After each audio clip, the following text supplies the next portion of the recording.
జీ5 ఉండగా మీ favourite TV shows ని మీరు అస్సలు మిస్ అవ్వలేరు. Complete free. అమ్మాయి గారు, ఏంటిది? ఏం చేశారు? ఎందుకు చేశారు? గుళ్ళో ఉన్నాం, ఇద్దరమే ఉన్నాం. దైవ సాక్షిగా నిజం చెప్పండి.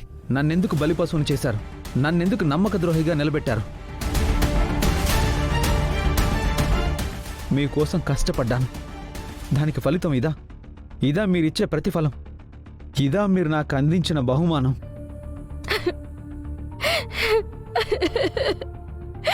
అమ్మాయి గారు, ఏడుస్తున్నారా? మీరేడుస్తున్నారా? నేనన్న మాటలు మిమ్మల్ని అంత బాధ పెట్టాయా?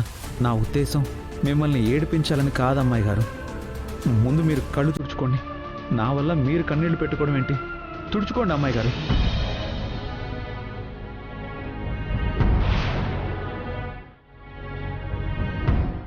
చూసారా అమ్మాయి గారు? చూసారా? ఇంత జరిగిన నాలో నుంచి మీ సేవకుడే బయటకు వచ్చాడు. మీరు కన్నీళ్లు పెట్టుకుంటే చూడలేని, భరించలేని మీ రైస్ పీసే పరిగెత్తుకుంటూ వస్తున్నాడు. ఇప్పుడు నేనేం చేయాలి? మిమ్మల్ని ఎలా మందలించాలి? నన్ను ఎంత ఏడిపించినా, ఎంతగా ఆట పట్టించినా మీలోని పసితనాన్ని, అల్లరిని చూసి నవ్వుకునేవాడినే తప్ప ఏనాడు పల్లెత్తు మాట అనలేదు. అంతెత్తును చూశాను మిమ్మల్ని.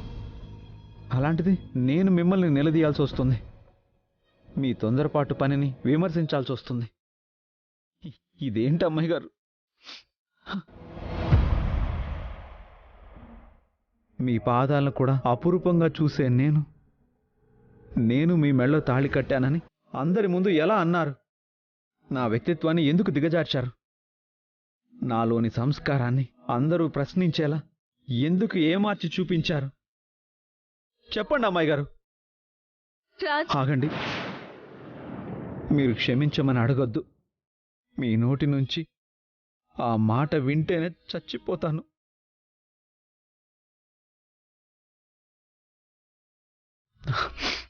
నాకు కారణం కావాలమ్మాయి గారు. గుండె మంటగా ఉంది. చాలా నీరసంగా అనిపిస్తుంది.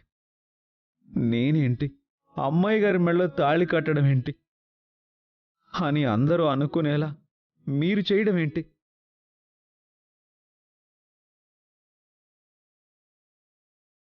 పెద్దయ్య, మా పెద్దయ్య, తను నమ్మడం ఏంటి?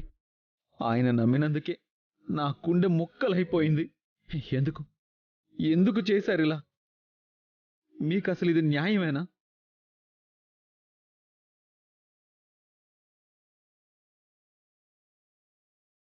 నా అనుమతి లేకుండా నన్ను భర్తగా పరిచయం చేసే హక్కు మీకెవరిచ్చారు? నా ప్రమేయం లేకుండా మీకు మీరే నన్ను భర్తగా ప్రకటించే అధికారం మీకెవరిచ్చారు?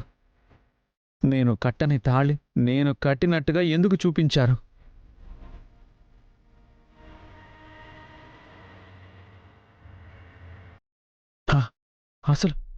అసలు మీకు ఈ తాళిబొట్టు ఎలా వచ్చింది?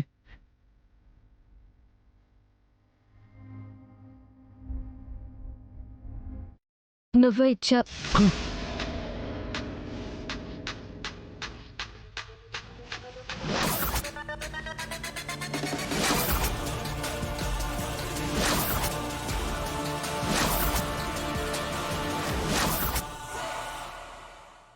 జీ5 యాప్ డౌన్లోడ్ చేసి అన్ని ఎపిసోడ్స్ పూర్తి ఉచితంగా చూడండి.